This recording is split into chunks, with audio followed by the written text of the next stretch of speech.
The streets were crowded with people. The paper coming out of the office windows was a snowstorm. And we arrived at the Craig Street Grill Hall, where all the next of kin had been waiting for us almost all day, but there late in the afternoon for a final dismissal. The ashes of World War II were hardly cold when a new conflict flared in a faraway corner of Asia. For 3 years, a bitter seesaw battle rolled through the hills of North and South Korea. The Canadians were involved as a component of the United Nations force. The Canadian Highland Battalion was en route to Korea when word flashed across the Pacific that the unit had been redesignated the 2nd Battalion, Black Watch of Canada. Aboard ship, all ranks were re-equipped with the red hackle, the Black Watch kilt, and new shoulder titles. This was a tremendous feeling because, first of all, the Black Watch have a fabulous history, and secondly, for once we became one solidified unit.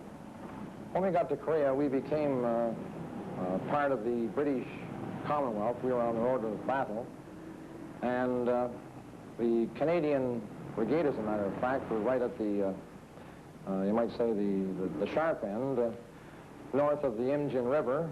We were right the center battalion with 3 RCR on our left flank and 3rd Royal 22nd on our right flank.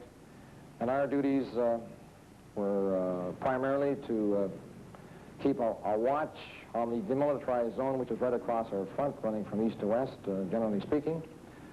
The Korean War had finished, at least the armistice was finished. The end of, or the armistice was signed, I should say, the end of July 1953. We were rather disappointed. I suppose it's not a nice thing to say, but we were all set to see some action. We didn't arrive in Korea until early in October, so that the fighting, for all intents and purposes, had finished, and we had a peacekeeping duty to fulfill.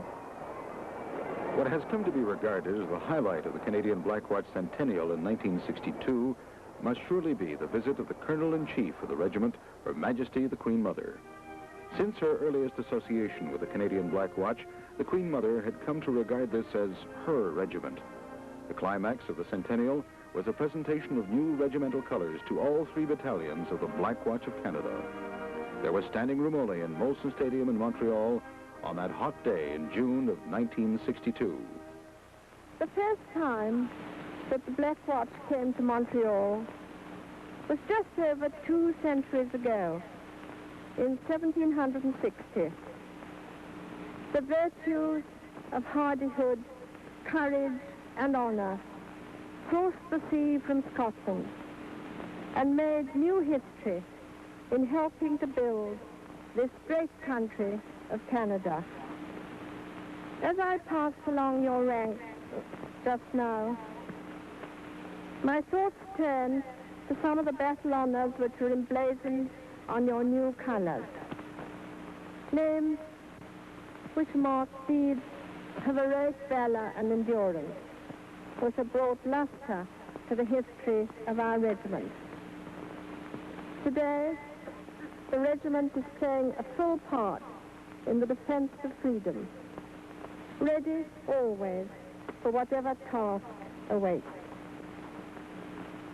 This will be the 3rd set of colors to be carried by the 3rd Battalion.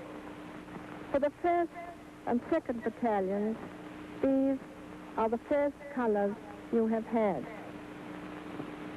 May they remind you of the valiant part the regiment has played in the history of your land.